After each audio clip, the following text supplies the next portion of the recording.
Mr. Bales. The first half of the concert this evening gave us compositions by Mozart, the ever lovely and I think ever welcome Eine kleine Nachtmusik. Then the suite for clarinet and strings by the German composer Ernst Krenek, with our first clarinetist Merlin Petrov as the soloist. And to close the first half, two movements from Tchaikovsky's Souvenir of Florence. Following intermission will be the broadcast premiere of Antiquities for string quartet, solo clarinet, and string orchestra by Emerson Meyers. Professor Meyers is a most distinguished and, of course, well-known Washington composer, pianist, educator, and I think it's probably safe to say that Emerson is the dean of Washington musicians. And here at the National Gallery, we have had the pleasure of Mr. Meyers as first, in the earlier days, as pianist, not only in recital, but also in concerto with orchestra, including Mozart, Weber, and his own. And I should say, regarding one of his recitals, it took place within 12 hours of the time I called him. One of the artists scheduled, either by inability or ability not to get here from up in Canada, I called Mr. Meyers at home one evening, a Saturday evening to be sure, in a great perturbed spirit, to ask if he had a recital ready for tomorrow night. And he said he did, and he came and played a beautiful concert. So it's very nice to have your latest work, Emerson, played by the National Gallery Orchestra, and you've honored us by dedicating it to us, and to have you here to say something about it. The title, Antiquities, suggests something old, but in this case it is by no means old hat. Traditional perhaps, and I think if my first question is, would you give us something of the origins and the background of your latest composition? Well, be happy to, Richard. The piece stems basically from things that happened a long time ago. In the very early days of the National Symphony in the 1930s, there were a group of young performers, very fine ones, who used to meet at various people's houses and play chamber music. And I was one of the pianists, and I said to myself, look, you're doing some composing. Why don't you write a piece for these gatherings and see how it comes out? So I made 2 or 3 pieces, sketches, and they came out pretty well. And then there was a contest for the American Federation of Music Clubs, a national contest, and I added a piece or so for a suite of 4 pieces and entered the contest, and lo and behold, I won it. I learned this when I was sitting in an army camp, to be brief, that at Fort Meade in 1943. Certainly welcome news in that condition. News. Yeah. So then let's go on from there. I sent you a copy of a recording of a piece taken in 43, along with some other pieces, hoping you might be interested in playing them. And you came back to me and said, why don't you make an orchestra piece out of the suite that I had composed? Well, I thought about it, and I thought about the problems of combining the contrapuntal style with larger sounds and sonorities. And also I thought about the end of the piece. I didn't like the last movement. I didn't like it as an ending. So I decided I'd write a piece for string quartet so I could preserve some of the small sonorities. And the piece always had a clarinet in it, and I would do the clarinet, of course, and then write for string orchestra too, and combine them all in kind of a concerto grosso. But more than this, I decided to write a complete addition to the piece for the end, the dances. And I enlarged the end by 9 or 10 minutes, and I like the ending very much. And fortunately, I was able to keep somewhat in the same style. And when it was all over, after you'd played it, I realized that the main rhythm and ideas beginning the last part of it, the Gassenhauer, was exactly the same as I'd written in the prelude of the original suite, so it held the whole thing together. Well, it certainly provided its own unity, and sometimes we do things as composers which later on we find out very often to our own pleasure. Well, did I really do that? It's fine. Well, it was a surprise to me.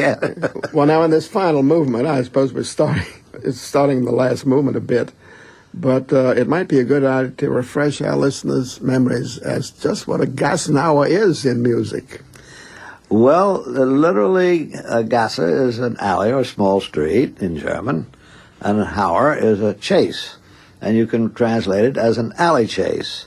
And I look upon it as, in my instance, rascally young boys running up and down the streets, having fun and taunting older folks. And I thought it would be, fun. Well, it is fun, and of course that happening has certainly it does not remain back in the 17th or 18th century. It's right here. Right here. And then there's another section a word that you mentioned in connection with the last movement, and that is the old form of the quodlibet. I wonder if you'd give us a word about that. Well, let's see. The quodlibet, as far as we know, started about the 13th century, and it combined popular tunes with liturgical music, Gregorian chant. It was always contrapuntal throughout its history. In the 15th and 16th centuries, folk tunes were combined, and various words were combined, and it looked like everyone was saying something different, but it all came out in the end. There was a man named Ludwig Senfl, S-E-N-F-L, who was one of the main composers of these quodlibets. Now, in my case, I start off the section with a rhythm, which is a kind of hopping dance. I put the accent on the third beat, da da da da da da da da, and I've seen this dance in Belgium among folklore parties. That I started, then I put a little tune there, and then I had another tune from some other place, and finally I have 4 of these affairs going at one time, and everybody's doing something different, but it all adds up. And it all comes out all right at the end. Beautiful. One thing I've noticed about your music all through, and even your approach to music, of course, not your own, that you are such a complete musician. You have a mastery of form and style, and of course counterpoint. You have a very keen ear for orchestral and instrumental sonorities, and to the degree that a composer has these, I think in most cases decides the greatness of a composer. Talent has to be trained and developed, and a composer certainly who does not have a good mastery of form has no chance of being remembered, because originality is very often lost without it. And of course, so many of our what we call the big names. Well, may I comment just a Please second do. here? Basically, experience is responsible for my whatever state I'm in. I practically, well, I won't say practically, I did fail counterpoint in the conservatory. I was a terrible counterpoint student. But I had a great love for it, and I played a great many contrapuntal things, and I've written many, and I like that style. So it's experience. As far as orchestral color, don't forget the number of times I've sat in the middle of an orchestra and listening to the instruments and rehearsing various people's music. So there's no substitute for experience. And of course, when we think back to a big name among American composers, I don't know which of his classes were dismal failures and which were reasonably successful, but Charles Ives managed to graduate with a D+ from Yale. So very often, it's often a very good idea not to do too well, but to have to go back and very often painstakingly get this experience that you speak of. This work of yours in 4 movements, of course, as we said first, has not only the full string orchestra, but a string quartet and the solo clarinet. And, of course, in studying it, for us to perform back on March 11th, one of the things that impresses me about it is that at various times you have a work for full string orchestra, other times part of a concerto for clarinet and strings. Another time you'll have the clarinet with the string quartet. There's a nice patch of chamber music. And then when you have the clarinet, the string quartet, and the string orchestra, you have arrived at the old concerto grosso. It's another way of looking at Antiquities, but Antiquities, it tends to sound old. But when we think of Antiquities, we think of precious, valuable things. Well, and I'm sure you went about it that way. No. No? No, I just didn't know how precious or valuable it was going to be. I was just thinking of using the old forms and counterpoints and the concerto grosso idea and so forth. Those are the reasons I call it Antiquities, because they are very old forms. But there's some things in there that aren't so old. And no, as a matter of fact, a traditional, but by no means old hat. Yeah. It's a little bit, and going back to some of your earlier things, a little bit like going in an old bank box and finding some some bonds or gold certificates that you didn't know about in it. And very good. It comes out that it's part of the Meyers style. Now, I think at this point, I should certainly remind us that you have gone into electronic music and the 12-tone. And the first electronic music of yours that I know, and it might have been some of the first that you, shall we say, composed, was for the NASA show right here at the National Gallery of Art. That's right. Which you composed a whole electronic score, and you not only prepared the tape, but you set up the equipment, and I remember you swinging a wire over this place and that. Wow. And I'm sorry that if it had been a symphonic work, it wouldn't have hurt you in the Royal ASCAP, something like that. But this will help you too. But that was a very fine piece. And of course, the secret is that you have to have talent in writing electronic music. It's done by ear and technique, of course. Ear and technique. There you have the technique. Without technique, we're lost. Yeah. But how about your 12-tone ventures? You've done some of that. Yeah. And you've also combined tape and instruments. Tape and instruments. But the 12-tone, some of it I like. And I don't think I hate any of the 12-tone things I did, because I was still thinking tunes and rhythms, and I didn't use chants so much. And everything was written down. There was no improvisation. It was pretty carefully controlled.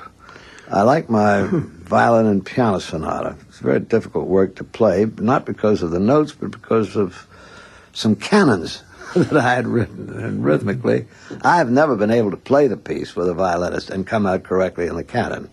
Other people have, but I always get mixed up when I come to this 3-part canon, because I enjoy it so much, I forget what I'm doing. Well, you can just light the fuse and run and watch other people do it. Other people do it. That's right. Yes, I remember that work of yours very well. And, of course, a fairly recent piece. You wrote a piece in When We All Surprised Elmira Beer with a birthday concert some years ago. And there you had instruments, but you also had tape and some sounds of nature. So you branched out on that. Well, that was a piano duet, and that was a 12-tone piece. Yeah, that came off pretty well. Well, this first performance will present a string quartet from the orchestra and our first clarinetist, Mr. Petroff, and the strings of the National Gallery Orchestra. And I want to thank you once again for being with us for this occasion, and since we are not performing it again, we can sit at home with our feet up and enjoy your music. Well, it was all your idea to begin with, Richard. Well, if I had something to do with it, I'm very gratified, because it's really turned out to be, I think, one of your finest works. And we're so glad to have had you as our guest as we close this series of 1983 to 84. Thank you, Emerson. Thank you. And now, back to our announcer.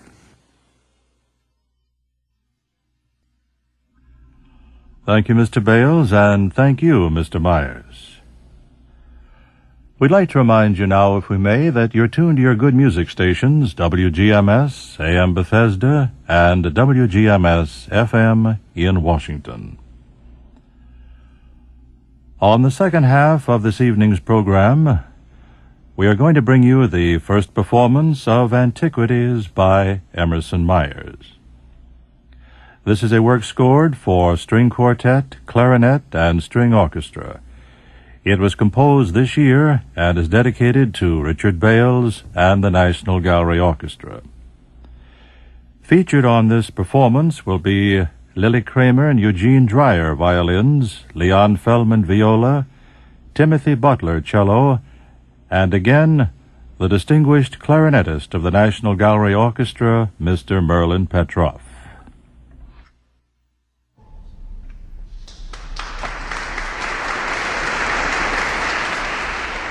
Now here is Mr. Richard Bales returning to stage for the first performance of Emerson Meyers' Antiquities.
Richard Bales and members of the National Gallery Orchestra have brought us the first performance ever of Antiquities by Emerson Meyers, a work scored for String Quartet, Clarinet, and String Orchestra.